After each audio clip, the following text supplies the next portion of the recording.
Hello, everyone. In order to make sure that everybody's device is properly enrolled inside of our command center, some of you might have to switch a couple of things inside of your board. So I'm going to walk you through those two big things right now. And some of you might not have to do anything. And the command center is going to allow us to troubleshoot from afar, but also we're going to write a policy that shuts down every Cleartouch board at 4 p.m. And that saves the life of the screen and it makes it easier for you that you don't have to remember how to do that. So, step one, some people went into the Android side of the board and set up a startup and a shutdown time inside the actual board. We're going to ask people to take those off in order for our rules to be able to work on your Cleartouch. So let me walk you through how to take those off. If you know that you didn't set up those, you're probably okay. You might want to watch the rest of this video, but if you know that you set it up, just watch here. So on your startup screen here, this is the Android side of the board.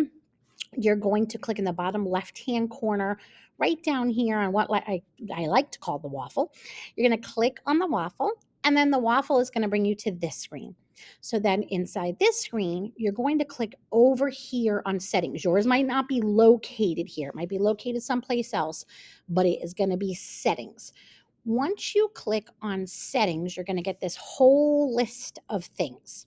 You're going to go underneath the personal tab. It's the third one down, and you're going to click on startup and shut down. Now, this board, nobody set it, right? So it just says add task. So if you open it up and it just says add task and nothing else, you know that you're good to go and you can just back right out of there. But let's say you come in and you actually had times that were in here. You're going to need to click on those times and just do the delete, the trash can right here. And that will allow our rules to override your rules. You need to get rid of your rules for us. So there we go. So that is step one.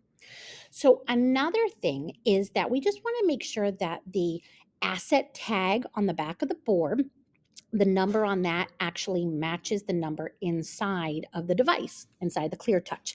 And that just helps us that when you put in a help desk ticket, know we're working on the board because we check it inside of command. So we can physically see it if we come over to your school, but we can also physically see inside of it when we are on the command center.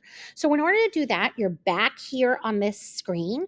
If you are on the front page, you would have gone to the waffle again and it would have brought you back here. And instead of hitting settings this time, you're going to click command right here, the command center. When you come in here, right here in a device name, so it's grayed out, but you can read the device name.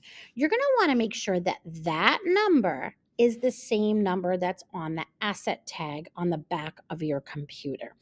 I'm sorry, on the back of your Cleartouch. If those numbers are not the same, please put in a help desk ticket and just say the number inside my command center is not the same as my asset tag. We would be able to go into the command center and then be able to change it for you. One big thing, please do not push the big red unenroll button. That is, you are enrolled and we need you to be enrolled. So please don't push the big unenroll, the big red unenroll button. So that is basically it. One, taking off timers, and two, just making sure the name of the board inside the board itself is the same as the name on the asset tag, which is the number. I hope this was helpful. It's more helpful to me this time. Thank you very much. Bye bye.